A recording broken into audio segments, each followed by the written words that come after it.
Okay. Welcome to the faculty lounge, Carrie. Happy BFOS Halloween. Good to Faculty see you. Lounge. Happy Cheers Halloween. for you. Cheers. Um, so we were thinking this would be a good time to catch up on, a few of the things that have been on our minds lately that we've been haunted by. Um, That's right. yeah, it's So the time of year. we've been talking about the relationship between enchantment and reenchantment, magic, failure, and haunting. So Hmm that's There's I going to think a be good thread. ghosts. I feel like there's going to be ghosts. I think there have to be ghosts. There have to um, be. so I wanted to ask you in particular about your talk that you gave in Chicago recently, um, which I know, brought up some thoughts for you. Maybe providing just a little bit of background for people who don't know what that is, and Absolutely. why it might matter.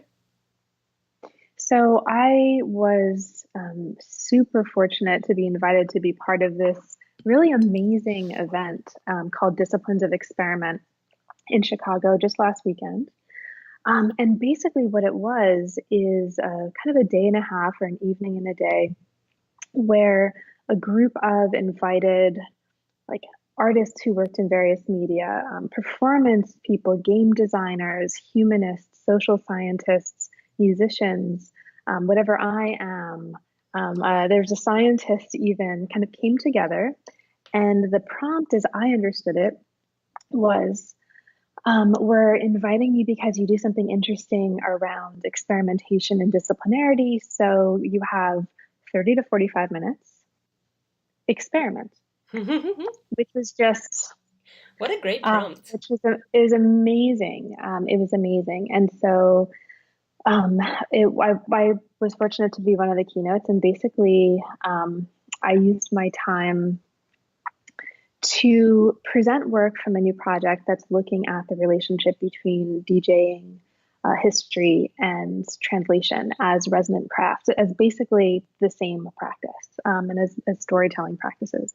And long story short, it was an amazing experience and one of the most generative talks for me that I've really ever had the opportunity to give. But one of the things that became surprisingly really important to this whole experience was a way to crystallize some thoughts about reading as practice and reading as creative practice.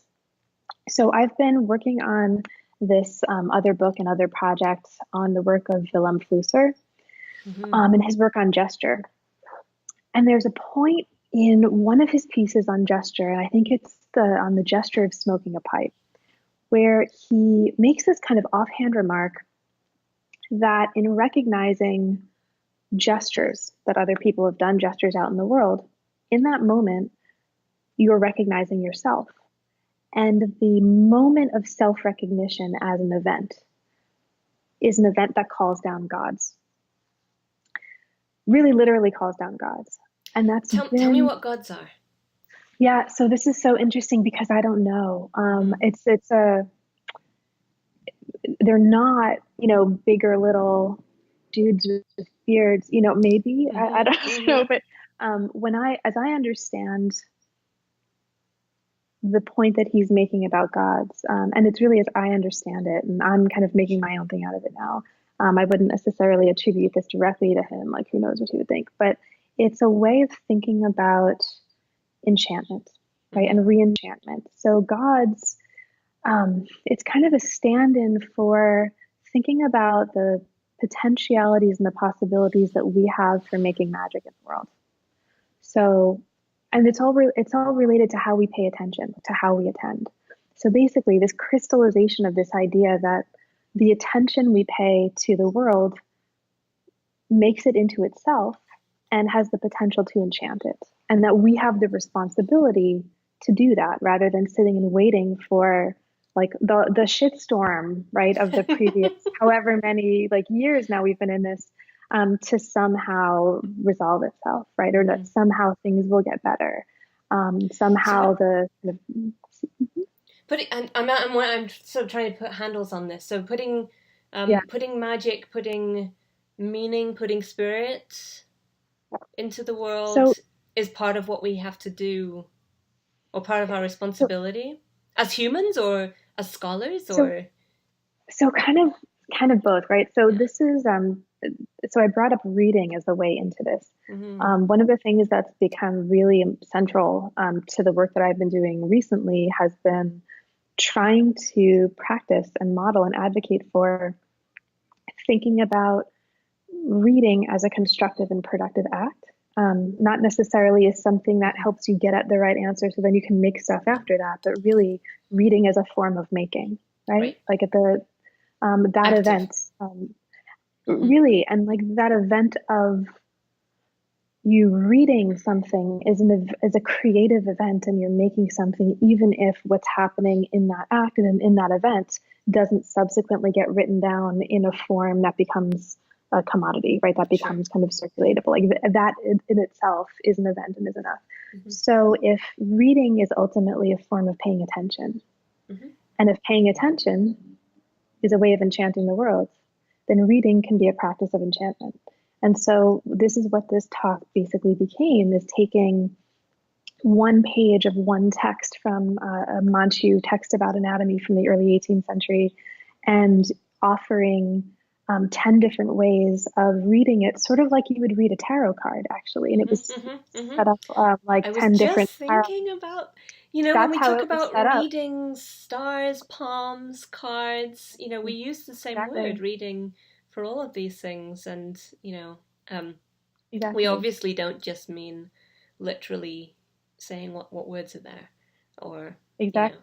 here is a picture. This is a picture of a star and a lady with a cup. No, I mean, there's something else going on altogether. Um, and it adds layers of depth that just can't be there until we make them be there. Exactly. And so that was what the talk was. It was working through 10 different kind of made up And are major you figures, right? you're making these up on the spot, like as you go, or did you have 10 readings and you presented them? I the So a lot of my work right now is Ooh, about sorry. hello. Is I think I think my cat just arrived. My dog had an opinion about that. but so the way I work right now in preparation for talks, I really front load a lot of the work and a lot of the thinking so that the actual writing and the precipitate into slides in the talk happens at the very last minute. It happens like the day before. So Mm-hmm.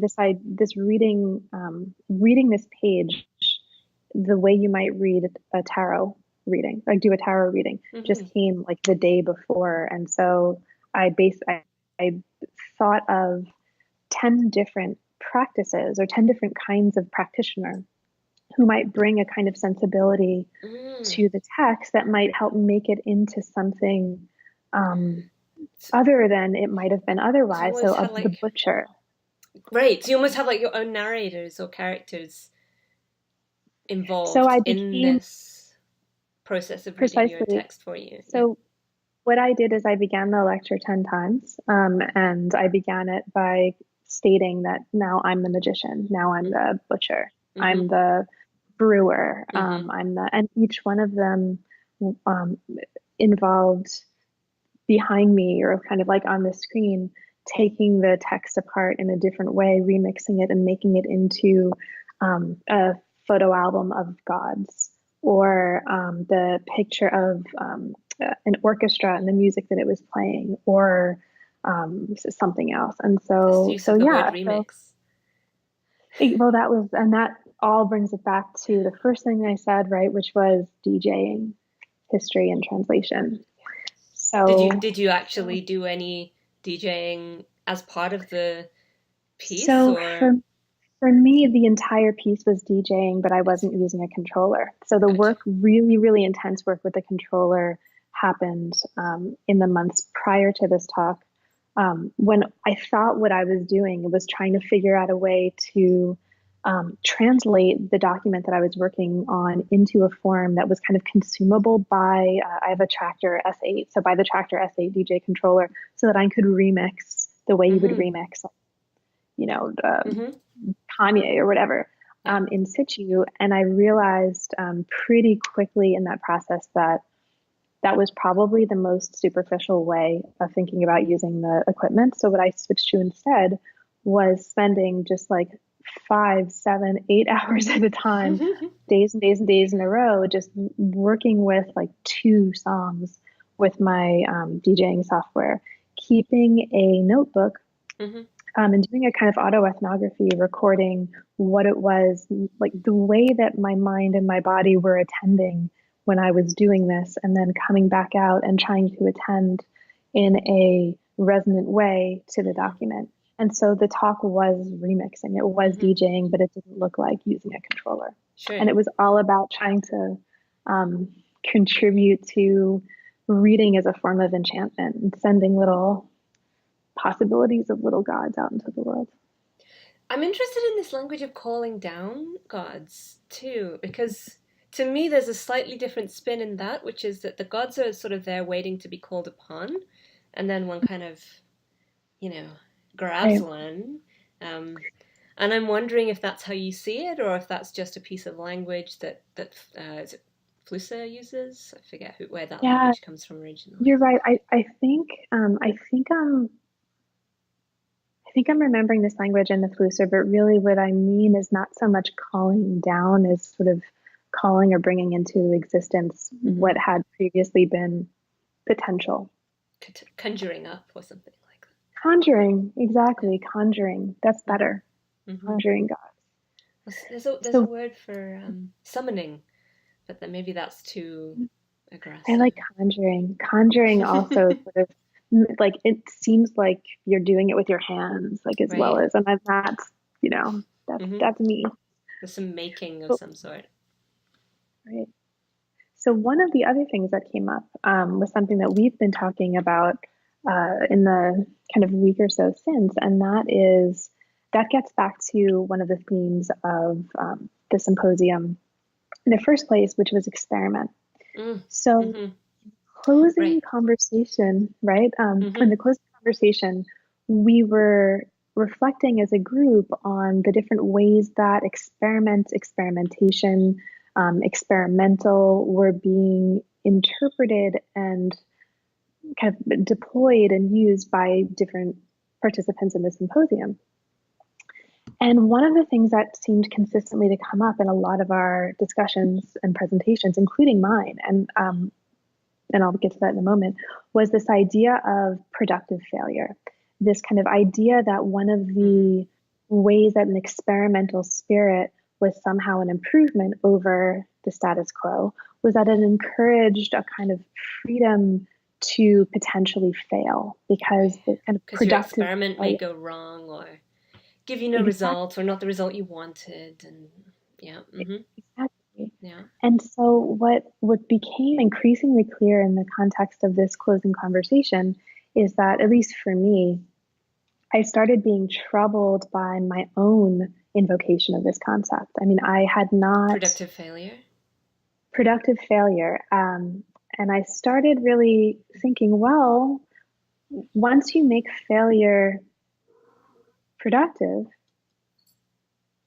it's not really failure anymore, Sounds right? kind of like a Um, sort of success. exactly.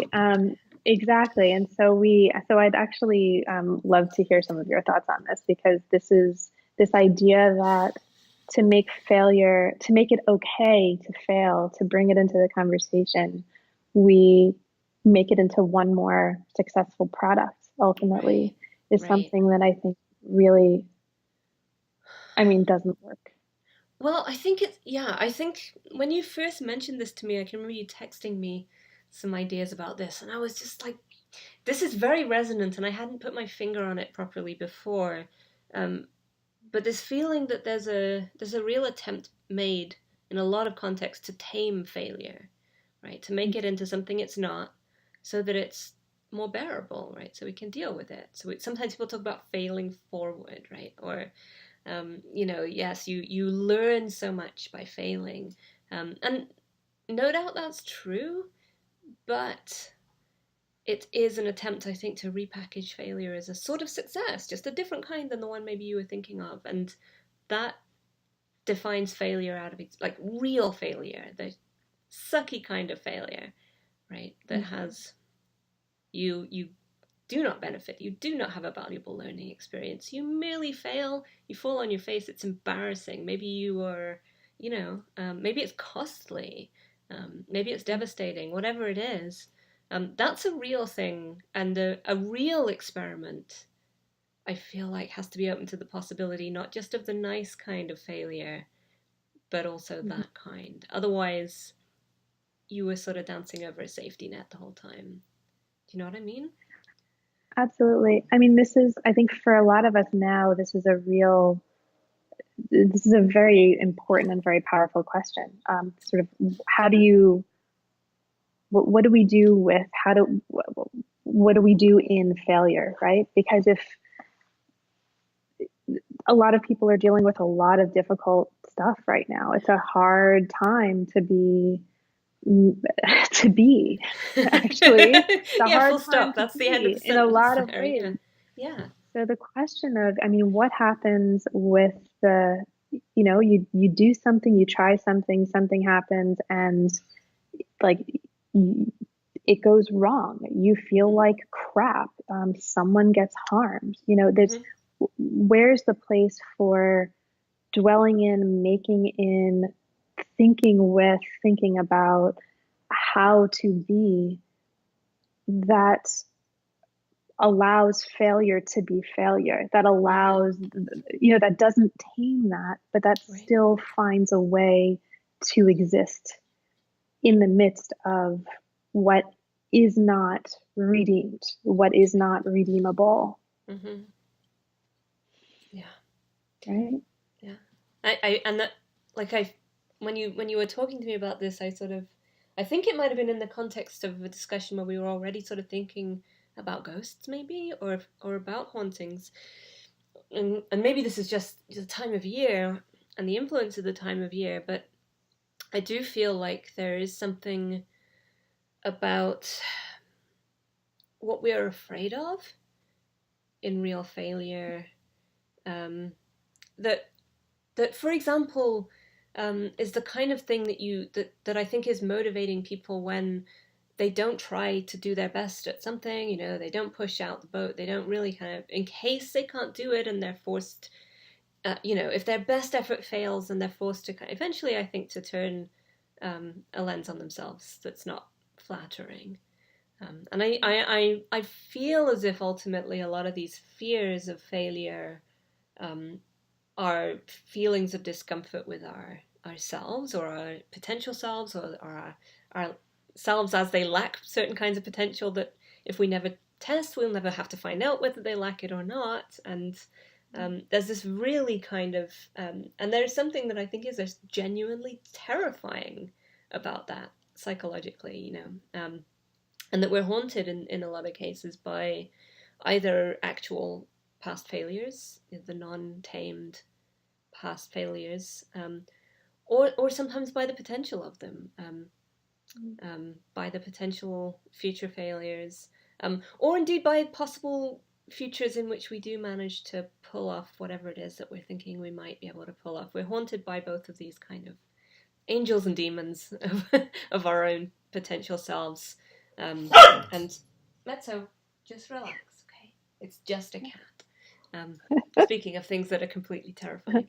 Um, and I couldn't help but sort of see it in this light as the way that we try to think of failure and encourage other people to be willing to fail. We're kind of turning it into Casper the Friendly Ghost. Like we're trying to Disneyfy something that's actually very frightening. That's actually that actually inhabits the kind of the psychological underworlds that we don't like to think about too much. That we're all kind of working a lot of the time on, just tamping down and shoving off to one side. I Do mean, you know what I part mean? of what part of what you just said really struck me, and and I hadn't really been thinking about it in this way before, but you mentioned the relationship between failure, this sort of sense of failure, and the past and the future, right? The potential and sort of where we've been.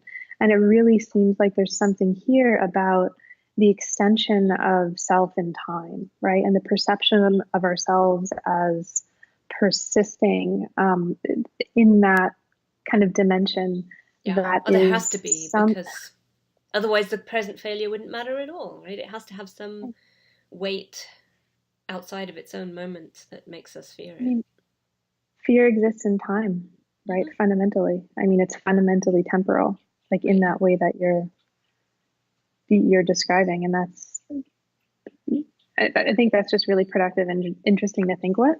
Um, just I'm right now in the process of trying to think about form, right? Think about how to practice and inhabit the forms of scholarly life, academic life, in a way that's more open, that's more um, experimental, if I can use that word, and creative. And Hmm. one of the things that really has been getting in the way of not my own sense of willingness to experiment, but trying to mobilize this sense of this kind of openness to experiment in the form that we're using collectively is fear. Hmm. What if, and Hmm. it's this fear rooted, I think, Hmm. in a kind of maybe a sense of somehow not living up to oneself in the past, or not, kind of living up to something in the future.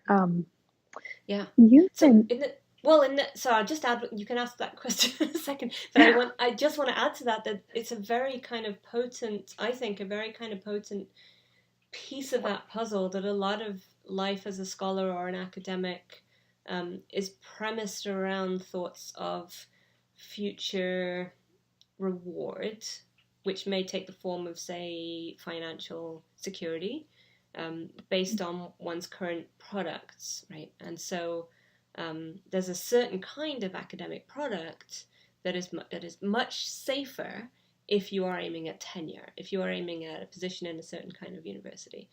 Experimental does not play well in those contexts, right? And so um, there's this whole kind of future forward looking dimension to our decisions as scholars, as creators, about what we're going to make, what we're going to do, that is framed by these kind of looming gatekeeper figures saying, well, you have to do this or dot dot dot, Mhm. right? And like all gatekeepers, they're existentially terrifying potentially. But they are shaping, I think, a lot of the parameters of what is even considered to be in the range of experimental, because experimental requires a normal to be going outside of, and the normal requires norms that are setting up that normal. And where do the norms come from? Whoever's gatekeeping them, right? Whoever's policing them, and our decisions about whether to run along those channels or to go outside of them are themselves relevant to what those norms do in the future, how those channels go on. I think there's a way that in seeing gatekeeper as gatekeeper, we're also seeing ourselves in that. I mean, I think there's a kind of future projection of There is, yeah, ourselves that we're and a projecting onto the, cyclical, and so we're kind of afraid of ourselves as well, totally. when we're afraid of, and we become that figure. Totally. And we become whatever it is that we are most afraid of or that we most despise potentially in this kind of That's scenario, right. right? That's right. I've been reading, I mentioned this to you before, but I'll mention it one more time.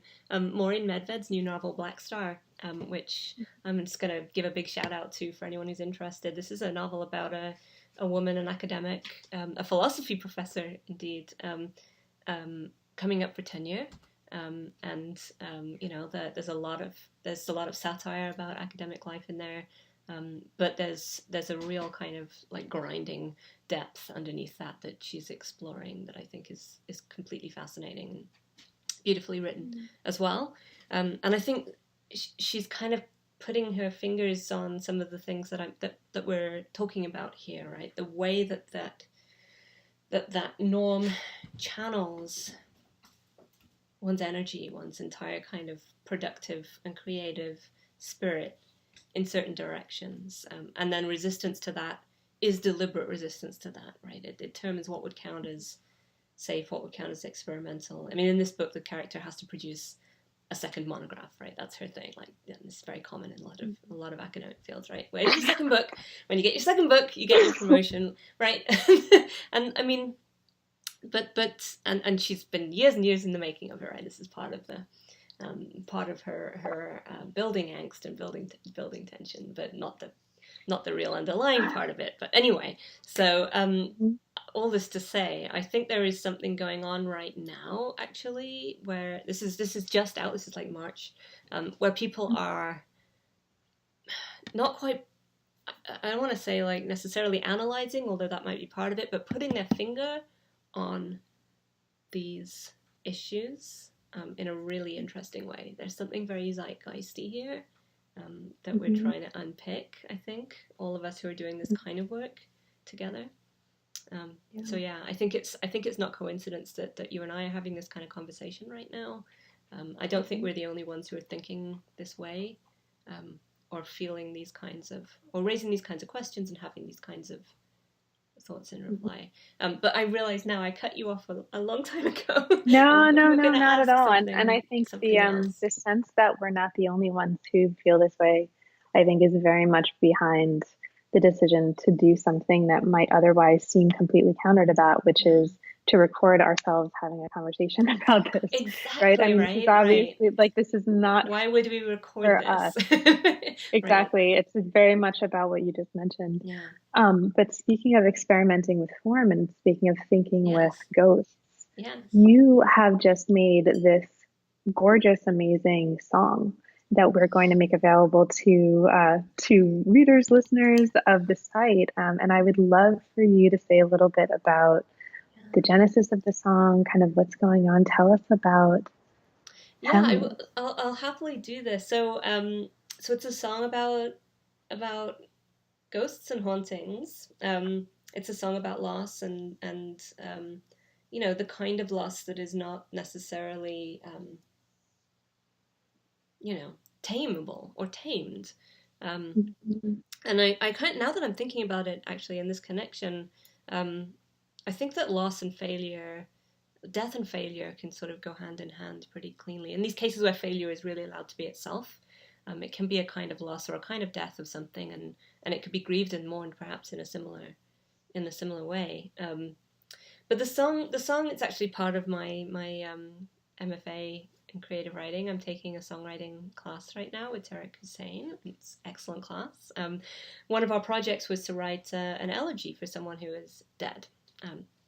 Which is a very interesting prompt. And so I wrote a piece that is about Hamnet Shakespeare, who is Shakespeare's son, who died when he was 11 years old. And you and I know about this, or at least I only know about this because our colleague in UBC Arts One, Gavin Paul, lectured on Hamlet and taught us both lots of interesting stuff about that play. Hamlet is Hamnet with a slightly variant spelling, right? So one of the things that I learned from Gavin's wonderful lectures is that when William Shakespeare, was writing Hamlet, he was effectively writing out the name of his dead son over and over and over and over again. And he was writing a song about fathers and sons and what that relationship means, and a song about death and hauntings and ghosts and grief and pain and all of this stuff. And he was doing that while his own son, his only son, in fact, he had other children, they were daughters. Um, the death of his own son was quite recent, and in fact, the death of his own father was not that distant either. So William Shakespeare loses his father one year, his son Hamlet the next year, and then goes on to write Hamlet, and also other plays like King Lear. Again, very kind of fathers and children, loving and hating, living and dying, and also Twelfth Night, which plays with what if a twin sister could play the role played by the dead brother or the presumed dead brother, and all of these kinds of things um, that are going on in the various kind of post the death of the son writing that Shakespeare is doing. And I was so grabbed by that idea of this guy um, working with all these ideas and in these ways that have been incredibly potent, and I'm sure lots of people would consider these to have been successful failures or successful grieving processes, right, if they led to these wonderful creative outputs.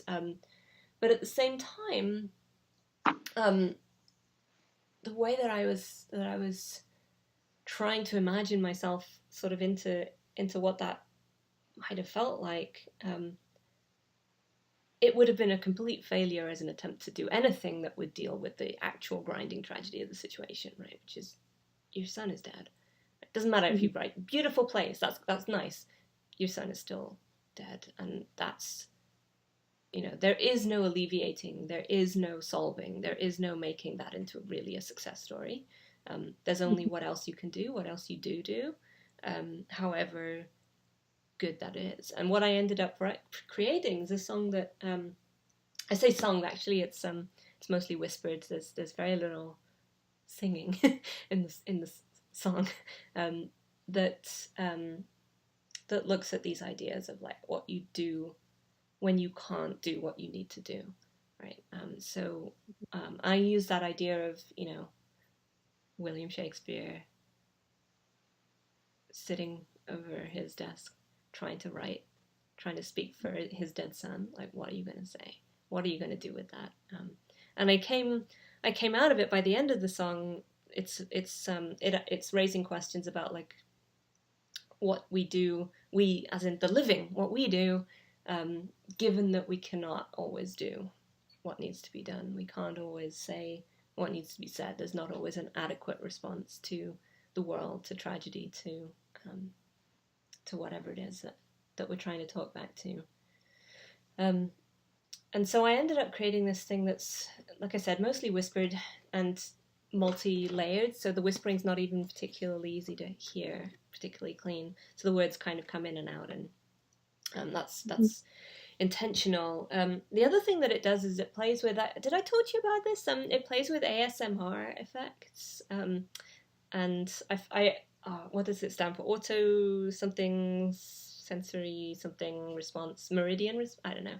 It's basically the chills. Like when a sound gives you the chills, that's ASMR is like a label for that. And there's a lot of people who make deliberately ASMR provoking content on YouTube, for example, and other places. And a lot of what they do is, it's made in all kinds of genres. It's kind of huge now, but a lot of what is used to create this sounds creepy to me, like sounds like spooky. It sounds like ghosts, or it sounds like skeletons rattling, or it sounds like, and it's being created to deliberately provoke sort of sensory responses. Some people kind of compare this with a form of synesthesia, where you're getting information through one sense, through hearing, but your response is touch based, is tactile, and it's very interesting. There's a complete dearth of actual research on what it is, how it works, but a lot of people like very interested in exploring it and creating work that will make it happen. So one of the things that the song, the final version that I'm going to edit up a little bit before I post online tomorrow, hopefully, is trying to do is play with that effect. So moving the sound from one side to the other, for example, of the microphone, is one of the things that tends to trigger it. Certain kinds of effects, sound effects, like fluttery sounds or tappy sounds, especially if the tappy sounds move around, which is exactly what the ghost of your 11-year-old son running around your house would sound like. So really, this is a way of kind of trying to, speaking of form, trying to harness the potential of ASMR forms of sound content to suggest or invoke ghosts, which I don't know if it's the same thing as calling down gods, but maybe it is. Invoking spirits. I mean, invoking something that's not there, yeah. And the point of it is that it's sort of not there, but it is, because you make it be there. Yeah. Mm-hmm. So yeah, I mean, this is all just. I love that. It's very much on my mind at the moment.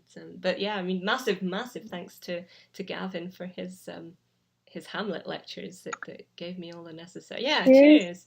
Cheers, Gavin. If you're watching, this is for you. Yeah. Um, Well, and on that song, you're doing the whispering, yes? yeah. Are Yeah. you I'm doing the voicing? whispering. And it's also there's some, what sounds like harp happening, Oh, or, it's actually not harp. I'll show you. I can show you what it is. It's this. Um, it's a oh, dulcimer. and so And that's your so. dulcimering too. You Mhm. dulcimered on a Yes, project. the backdrop is a dulcimer accompaniment, and it's the chord sequence is based around a setting for one of the songs from Hamlet, one of Ophelia's mad songs from Hamlet. And so just occasionally there is actual singing on the track where part of that song, of the setting of Ophelia's song, comes through behind the whispering or in the background. Hmm. Yeah. Is there anything else that you'd like us to know about the song before we finish it? um, Not really. So I am very interested in whether and how. So most ASMR content is not music. I'm interested in whether and how musical forms can accommodate ASMR elements. I know it's possible to some extent, and in fact, some of the earliest known accidental examples of ASMR inducing sound are pieces of music that Hmm. include sounds that are a bit, like this sort of tapping that moves around, but aren't created with the intention of giving people the chills.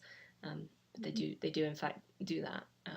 But I think it's a kind of underexplored um, form or format or tool that people who want to work in sound um, can use.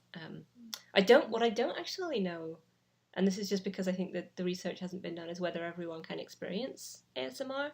Um, some people report not getting that experience at all when they listen to the same triggers that other people say work for them. So it might be that it is a bit like synesthesia, and that only some people have this response, or it may just be that some people are more practiced at hearing it that way. I'm not sure. Hmm. Um, but yeah, I think it's just a real to me a really intriguing fact that sounds can do this. That sounds can be kind of physically present with you, Hmm. in a way that's not just that vibration, which is already one kind of way that sound can sort of be physically present with you, but actually um, create the impression that something is physically present with you. Um, that to me is just that's ghosts. That basically is ghosts. So ASMR equals ghosts. And so when I was gonna write, if I'm gonna write a song that has a ghost in it, it's gonna be a very natural kind of thing to call on. Yeah. Well, Carrie, thank you so much. I want everyone to go and have a chance to listen to the song now. So happy Halloween to Happy Halloween to Enchantment you, and yeah. Ghosts. And thank you, yeah, for all of your ideas about experimenting and failure, which, So, yeah, this is huge. This is huge. to be Don't continued. do this To be gesture. continued. No, they're huge. And yes, to be continued, I hope, in the near future. Next time Hmm. we get to meet in the faculty lounge. Next faculty lounge meeting. All right, till Bye. then.